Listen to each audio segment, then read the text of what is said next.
Shalom, shalom, peuple de Dieu, shalom, shalom, je vous salue par le nom précieux de notre Seigneur Jésus-Christ. Bien-aimé dans les Seigneurs, Nzamba Pambolayo, Bisiko Ozwami, Ozolanda Biso, na air différent, peut-être Ozolanda Biso na Moi, na Boutou, air ne se komelio, bonsoir, bonjour, na Pesibiso Mbote na Kombo na Yesu Masia, tozuli susu libaku tongolu mususu ya kopusa na liboso na bino pona kokabola oezali maloba na Nzambe lolenge tolobaka tokoki koya liboso na bino te soki Nzambe apesi message te à chaque fois topusa na kalipene na bino kopesa bino message pona ko encourager bino pona ko telemisa bino na kati ya losambo pona kolanda biso yo non s'abonner te na notre chaîne oezali de Salvation TV. Bien-aimé dans les Seigneurs, s'abonner, puis liker ma vidéo et puis ba commentaire na yo pour na encourager ko la sabiso ba esika o tozo sala ba mbeba ko tali sabiso pour na ko bongisa mbala ya sima. Vraiment na pesi bino nyonso mbote dans le nom de Jésus-Christ. Yambo to banda oezali vidéo na biso to message na biso ya butu alelo na lingi to inviter les maîtres de nos esprits, les maîtres de nous, les maîtres de nos vies, les Saint-Esprit. Le Saint-Esprit, l'Esprit de notre Seigneur Jésus-Christ de Nazareth, aya pona ko diriger biso nanzela pona ko lobela oezali maloba na ye lolenge bible lobi poussé par l'Esprit que les hommes parlent de la part de notre Seigneur Jésus-Christ. C'est pour cela bien aimé ce soir tokokite ko loba o ko uta kati na motema na biso maloba na biso e ko komema kufa kati na bino mais maloba oezali poussé par le Saint-Esprit e komema courage e komema oezali encouragement na ba vie na bino komema oezali détermination ya kolanda notre Seigneur Jésus quelle que soit ba difficulté bitumba makambu ozo kutanango et ko encourager pona ko landa nzela ya sembo tika to bondela. Nous disons merci notre Seigneur Jésus-Christ pour ce soir merveilleux Seigneur. Merci Nzambe lolenge tozuli bakuli susu ko pusa na liboso na yo notre Seigneur. Merci Kolo Lolengo Salibiso Pengolu ya kopusa na liboso peuple na yo à travers l'internet Seigneur Jésus. Pambola ba o nyonso balanda kabiso pe ba o balanda kabiso te Seigneur Jésus. Tika maloba na yo ezalokola mbula o ezokende ko arroser mitema bana na yo. Emema o ezali courage, emema o ezali détermination de te suivre malgré conjecture ya vie o bazoko lekisa ba continuer kolanda yo dans le nom de Jésus. Cher Saint-Esprit, dirige-moi à travers ta puissance. Maloba oe comme makati na ngai ezala ozo uta kati na ngate, mais ezala ozo uta kati na yoko déposer na kata motema na ngai. Na bebisi misala na so monde à ténèbres distraction oe koya kolongola koyiba parole na yo na kata mitema bana na yo ezala détruit dans le nom puissant de Jésus-Christ. Ainsi que nous avons prié et nous disons merci Seigneur Jésus. Bien-aimé dans le Seigneur, lolenge na lobaki ne bandeli. À tout moment, c'est-à-dire le Seigneur nous a donné quelque chose. Yako partager nabino, yako kabola nabino, bisika no sobozwami. S'abonner na chaîne nabiso ezali de Salvation TV. Pona ko bénéficia kana ba message ko ute panzambe, ba message encouragement, ba message ko soutenir foi na yo, ko soutenir vie chrétienne na yo dans ce temps de la fin na moment oyo l'église est traversée pona ko encourager yo ko continuer nzela na yo. Lelo mama na likambo na biso toto litolobela na butu ya lelo tolingi tolobela sur la séduction de la grande prostituée dans l'église. Bien-aimé dans le Seigneur, lolenge na uti koloba la séduction de la grande prostituée dans l'église de l'Éternel notre Seigneur Jésus-Christ. Bien-aimé, le diable a tout fait pour aluka lolenge nini yako détruit o ezali église na Nzambe. Lolenge nini yako détruit comme malisumu na kati église ya Nzambe. Nyango lelo tokolunga ko découvrir biloko ebele. Naza ate pona koluka ko convaincre motema na yo. Naza ate pona koluka ko convaincre même makanisi na yo. Mais naza na yene sika oyo pona ko ebisa yo. Le Seigneur m'a envoyé juste de sonner la trompette. Na ekaka pona ko sonner trompette. Na ekaka pona ko permettre yo oyoka. Oza important ezaka yo oyoka. Yonde okoza oza maître ya décision ya vie na yo. ou bien okoki kotiango na misala, ou bien okoki koboya. Naza te pona koluka ko convaincre motema na yo, kotali soke ongande na zolo beza bongo, mais na yeka pona ko sonner trompette. Naza awa kaka pona ko beta trompette na Nzambe, kolobete peuple na Nzambe elamuka bisike zwami. Na kati ya église partout ozolanda biso bolamuka. C'est pour cela le tozolobela la séduction de la grande prostituée dans l'église. Bien-aimé dans le Seigneur, les diables azo travaillé mingi na kati église. L'ennemi Satan azo travaillé libanda église te, mais il azo travaillé na kati église ya pe amemi séduction na kati ya église ya na Nzambe. Yango zomona lelo basali na Nzambe ba pasteur ebele ba kwei na séduction na piège ya Satana ko tombe na ekobo na bandeko mosusu ya basi ba frère ba évangéliste bazo ko sala ba ekobo. Webi nini o diable azo planifier andimi ko permettre moto a continuer marche o ya zolanda, mais moto a vivre na se ya séduction, na se ya kwiti ya vin ya prostituée, la grande prostituée. Moto tango azo vivre na se ya kwiti ya grande prostituée a cause na même pas ya contrôle ya eloko o ya zo sala. Lelo na ba iglesia okomona bato bazo tambola na mabe, mais bazo ya na kati iglesia bato okomona badiakre bazo tambola na mabe, mais baza na kati iglesia. Bachantre bazo ko tambola na kati kobo, mais bazaka na kati iglesia. Le problème est que les diables tiki bango ba kende na bango église, mais à maintenir bango na vie ya séduction ya vin o ya lisumu ya grande prostituée o ya melisi basali na Nzambe na kati iglesia. Lelo le Seigneur atindinga pona lobela les Eli. Les Eli bangonde bako yoka mongongo na Nzambe pour que babima na kati ya séduction ya la grande prostituée. Omona moto akenda ke iglesia, mais lisumu eza permis pona ye.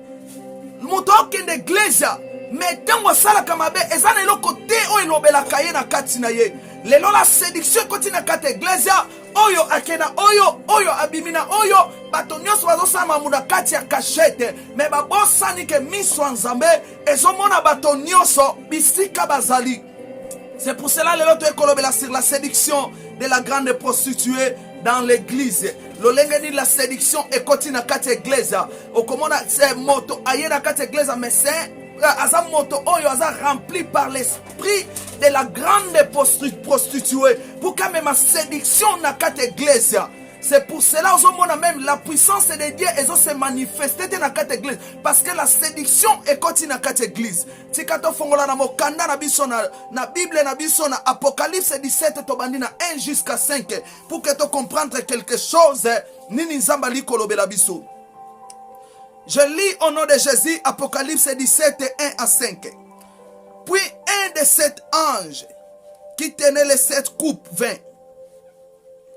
Et il m'adressa la parole en disant, viens, je te montrerai les jugements de la grande prostituée qui est assise sur qui est assise sur les grandes eaux. C'est avec elle que les rois de la terre se sont livrés à l'impudicité. Et c'est du vin de son impudicité que les habitants de la terre se sont enivrés. Il me transporta en esprit dans un désert et je vis une femme assise sur une bête écarlate, plein de noms de blasphème, ayant 7 têtes et 10 cornes. Cette femme était vêtue de pourpre et d'écarlate et parée d'or, de pierres précieuses et de perles. Elle tenait dans sa main une coupe d'or remplie d'abominations et des impuretés de sa prostitution. Sur son front était écrit un nom, un mystère, Babylone la grande, la mère de l'impudique, des impudiques et des abominations de la terre. Bien-aimé dans le Seigneur, a Bible solo banabiso, ezokotalisa biso sur la grande prostituée. Bilelobi avandi na kati ya mai. Azoko dirige pe coupe ya vena ye ezali ko mema bato na kati ya impureté, na kati ya impudicité. Cette femme alataki bilamba o ezalaki ya or. Cette femme azalaki na ba perle ebele na nzoto na ye. Cette femme azalaki na ba corne na mutu na ye. Cette femme azalaki wana pona ko séduire toute la terre. Cette femme azalaki wana pona ko séduire même les rois. Mission oya yeli nango ko séduire l'église des temps de la fin. Ko séduire les enfants de Dieu afin que les jours de l'enlèvement l'église basala ascension na bango te kokuta na mokeli na bango. Amemi oza séduction na kati église.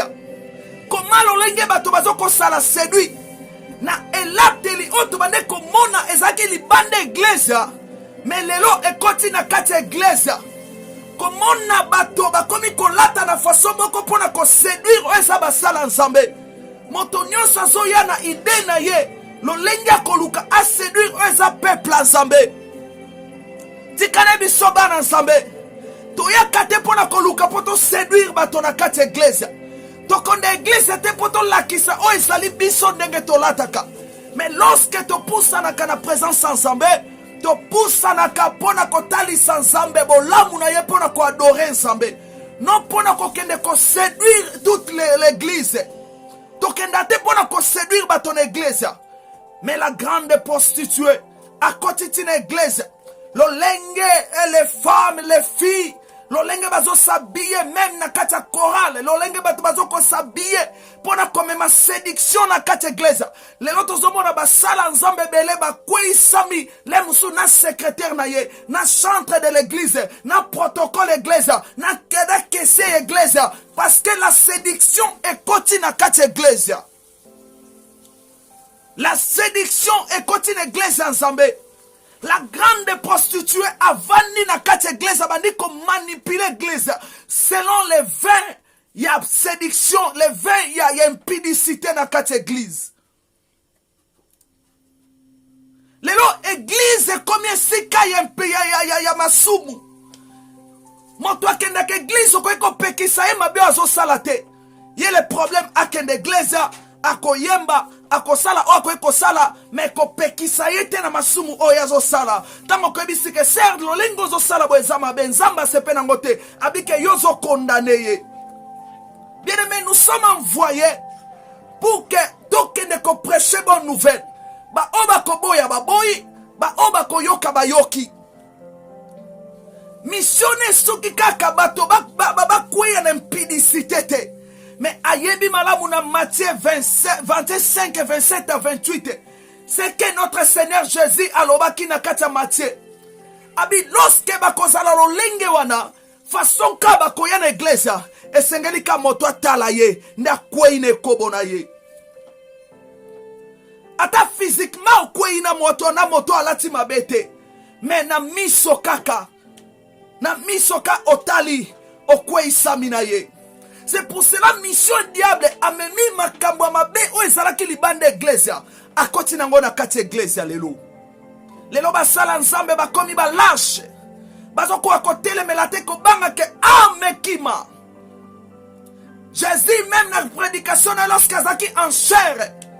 Na kati ba prédication il condamnait des actes mauvaises. Aleben abane ko condamner même des choses mauvaises.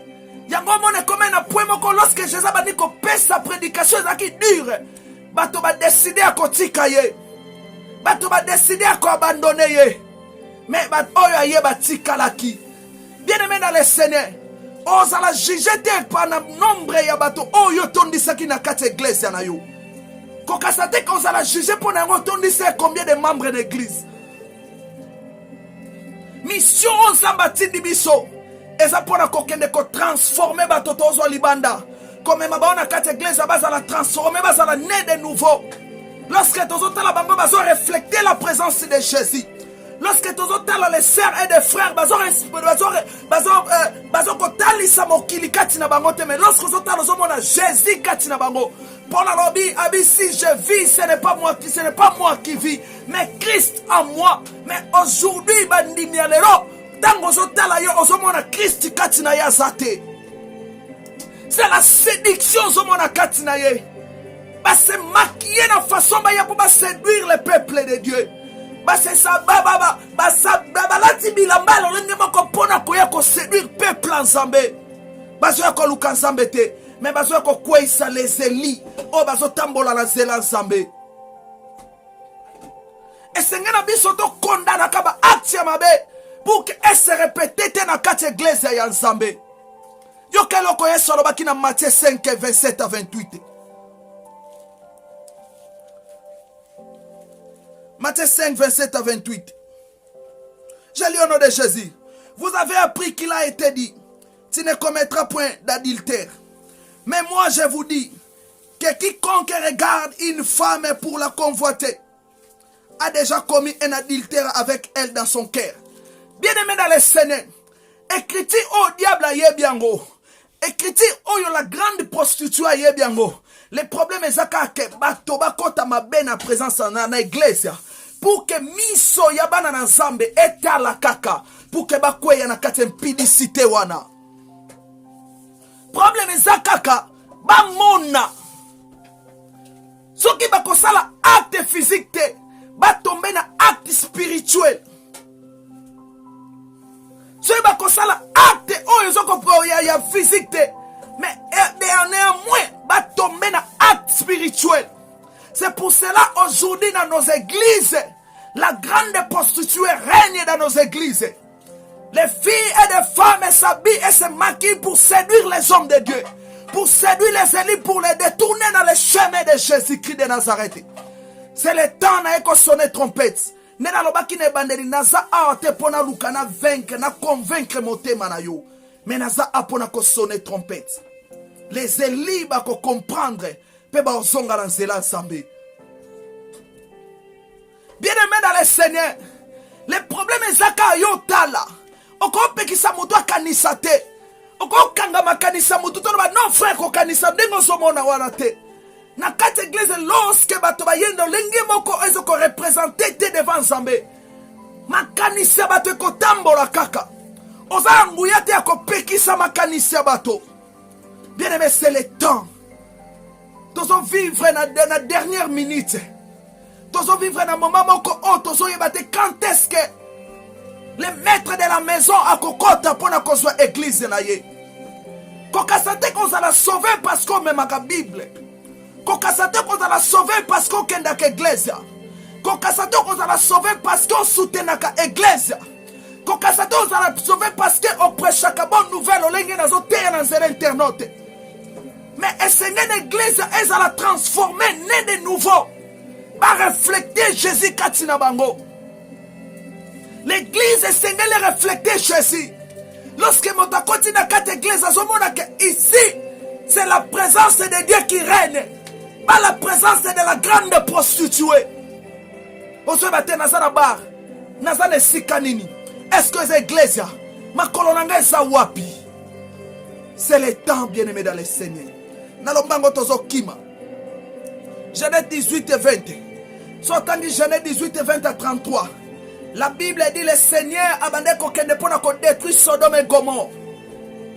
Tikana tanga kane bandeli. Poto lukato koto soso la malamu. Na baina 20. Et l'Éternel dit, les cris contre Sodome et Gomorrhe c'est accru. Et leur péché est énorme. Bien-aimé dans le Seigneur, Zamba yoka kiba kia Sodome et Gomorrhe, comme matalikolo, les péchés et tombwa makiba kasi ozakina Sodome et Gomorrhe. Le Seigneur avait pris la décision de détruire Asilisa ozalaki Sodome et Gomorrhe. Mais tant que poussani par Abraham, alors est-ce que cacherai-je quelque chose à Abraham? Abadi koebisa Abraham. que nazo kende pona ko détruire oza Sodome et Gomorrhe. Leurs iniquités a crié à moi. Les péchés qui na kati Sodome et Gomorrhe et mataki. L'abomination, la séduction. Basi lolenge bande kolata. Comment les filles se maquiller. Bato bande mibali na mibali bazolala. Basi na basi bazolala. Les pédés. Yango lele koti na kati église. L'abomination est mataki style panzambe. Et le Seigneur avait pris la décision de détruire Sodome et Gomorrhe. Lorsqu'Abraham a eu kibongo, Abraham a bandi ko senga grâce. Écoutez, Abraham a dit bongo soko kuti 50. La grâce est commencée. Bien aimé, grâce est bandi kana tana bisote. Grâce est kana moment auto zate. Mais jusqu'à Abraham tana bandi ko solana nzambe avant nzamba kende ko détruire Sodome et Gomorrhe. Abraham est proposé à Dieu que Dieu puisse faire la grâce à ce peuple. Abraham a tout dit nzambe. So kuti 50 juste. Est-ce que kotumba mboka wana? Zamba biso na kuti 50 na otumba te. Parce que nzamba yebaki ata 50 ba ozalate. La grâce commence la grâce commençait à marcher dans ce temps. Abraham a quitté na 45. Bon so kuti 45. Le Seigneur a bina otika. Les gens peut-être mokili tozo vivre avec cette l'iniquité au mati jusqu'au trône de Dieu. Peut-être les gens tozo bika à cause peut-être des Élis. À cause des Élis. La colère de l'Éternel s'est apaisée. À cause des Élis. Parce que ma soumu ya génération au mati na niveau suka. Ozo bato kima wapi. Nanzelo zo kambola li sumu zo le kanamiso. Ok de l'église li sumu zo le kanamiso. Ozo bato tsama kolo wapi. Mais c'est à cause des Élis. Grâce à ça qui même natawana. Abraham alobi. Bon so kuti 40. Le Seigneur a bissé na obomate. So kuti 30 na obomate. So kuti 20 na obomate. So kuti 10. Grâce stoppa qui na 10. Bien aimé dans le Seigneur, grâce est à limite. Et ça dans moment où grâce est tika la na 10 et qu'on se stoppé wana. So tangi na Bible Abraham asuka qui na 10. Parce que la grâce c'est limité à qui wana. Et qu'on kete ko kita na 8 et qu'on kete ko kita na 7. Grâce est c'est limité à qui. Les lozo saka na grâce. Parce que oyebite lokozo sala. Et ça n'a moko la grâce est qu'on s'est limité. Et ça n'a moko la grâce est qu'on s'est limité. Et le Seigneur va agir dans sa divinité pour détruire l'humanité. Bien aimé, tango Abraham asuki na 10. Et des hommes obazaki na nzambe ba kendaki. Et le Seigneur patikalaki a kendaki. Soko continue kiti na se. Bible lobby, lorsque Batouana Mibaleba commis à Sodome et Gomorrhe, il y avait un homme qui était juste dans ce pays. Et c'est quand on a qui juste. La grâce est coquette qu'on sala pendant que juste à un moko. Et c'est là qu'il faut qu'on bimisaye na kata pays. Parce que Bazaki na C à 10. Et c'est là qu'il faut qu'on bimisaye na kata pays. Directement l'autre mis se fongwami. Lorsque l'autre mis se fongwami, ayambi batouana nandaku na ye. Mais la grâce c'est limité ka wanate. Batouana baby si l'autre. Est-ce que vous êtes dans la famille? Okoke konde koyebi sabango babima ilongo na yo. Bien aimé dans le Seigneur. Biso to tambola te na kata groupe ya bato. Mais to tambola na bato oyo. Baza tambola na kata kobanga nzambe. Même yomoko continue kobanga nzambe. Kotambola te lolenge oya askwe isa minga pena kwe sama. Lolenge pasteur nanga kwe isa minga pena kwe sama. Bien aimé kolinga to kende na nzela o bato nyoso ba okende a full. Lingo za ka linik. Ozo tambola yomoko. Kolinga to linga biloko nyoso o bato nyoso ba okende ko sepela rango. Lorsque l'autre moni bon watindi bana bakende. Mena miso bato zaki comme la folie. Bato baboyaki. Et l'ange abimisa ki l'autre et longo na famille na ye. tikanga na yebisa yo. Ezana mokolo moko la grâce eko se limité.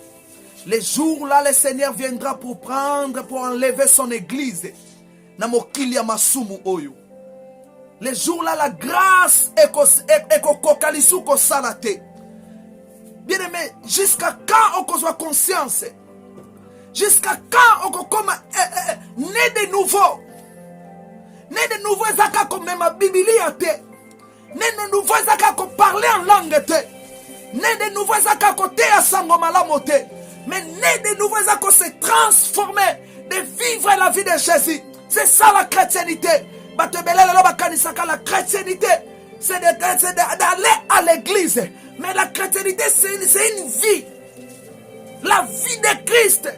Et Seigneur, l'église est vivre une vie de Christ. En dehors du péché. En dehors de la colère, de la séduction, de la grande prostituée. L'église est ivre. Na veille prostituée. Est-ce que l'élo Christ est sokaye? On s'en a compté parmi les élites. C'est ça le problème. L'élo Christ est sokaye cause l'église, la grâce est limitée. On s'en a parmi. Est-ce que on s'en a l'autre? Mon colonne bimana Sodome et Gomorrhe. Bitou n'a pas question na bien aimé. Une église mon côté ko sauver yo. Et ça t'en offrande de mon côté, oh, pesa que ko sauve yo, même les dîmes ko sauve yo te. Tant yango yo, et sengena yo bota ya sika. De vivre la vie de Jésus en toi. Lorsque bato bazo tala yo, ba mona Jésus katina yo. Lorsque bato bazo monokoloba, ba mona Jésus katina yo. Lorsque bato bazo tala elateli na yo, ba mona Jésus katina yo. Bible lobina Malachie, il y aura la différence qui sert l'éternel et ce qui ne le sert pas. Pourquoi la différence exacte entre les chrétiens et les païens? Différence exacte. Différence exacte. Toki mawapi.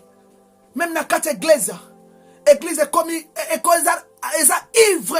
na veille prostituée. L'impudicité continue na kati église. Les mensonges continuent na kati église. La séduction de la grande prostituée continue à cette église. Et Seigneur Abisoko telema ko condamner les œuvres de Satan. Bien-aimé, tozana te pona convaincre mitema batu. Tozana te pona ko sepelisa mitema batu. Pour la si mes prédications ezoya pona ko sepelisa bino. Je ne suis plus les serviteurs de Jésus. Pourquoi yon lika osepelisa kabato? Mateya na yo esala ke bato batele mababeta maboko. Prédication sengeli eya kapona ko briser, ko kabola motema. E ko kabola molimo na molema. Maloba na Nzambe ezalaka mbeli ya double tranchant. Tango ekotaka eya kapona ko kabola. Pourquoi lelo mate comme osepelisa bato? Bato bazo telema bazo tinda papa continuer avancer. C'est le temps. Tous qu'on vivre dans le temps du soir. Le temps du soir. Tu habites ngonga nini o ezali mobala libala ako apparaître pour na cause église na ye. Bien aimé bo telema. Yo ozobika na kati ya na kati ya na kati ya ivronité ya séduction, il y a la grande prostituée. Lève-toi. Pendant qu'on a un message, contrôlez la télé. Enlève tous ces maquillages. Dieu t'a créé naturel. Dieu t'a créé belle et beau. Mais pourquoi on nous corriger ensemble? Est-ce que Nzambe est incapable? Il y a que ça, l'on lingo sala. Nzambe est incapable. Oh, la grande prostituée a mis toute l'église dans la séduction. Qui les a détruits par la femme. Et aujourd'hui l'église est détruite par la femme. Dans quatre églises qu'on séduire le peuple ensemble. L'église est comme si beaucoup de bateau. L'église est sika soute bateau baluka nzambe. Nathan otozo vivre. Nazolo banaba Eli. Les Eli, écoutez-moi. Les Eli, écoutez-moi. Nolo banaba Lot. Nolo banaba Noé. Oh, ba trouva qui grâce na mission ensemble. Nalo banaba Lot na ba Noé. C'est le temps. Zamba banda komona biso juste devant lui. La Bible dit gardez votre corps, âme, esprit irrépréhensible au jour du Seigneur. Kolobakate nzamba tala motema. Dieu regarde aussi nos corps. Parce que c'est lui qui a créé le corps.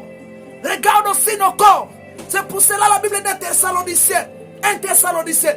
Gardez votre corps, âme, esprit irrépréhensible au jour du Seigneur. Et tu as l'obelaka âme te. Et tu as l'obelaka esprit te. Mais l'obi corps. Corps. Samba pambola yo yo zolanda biso bisika nyoso.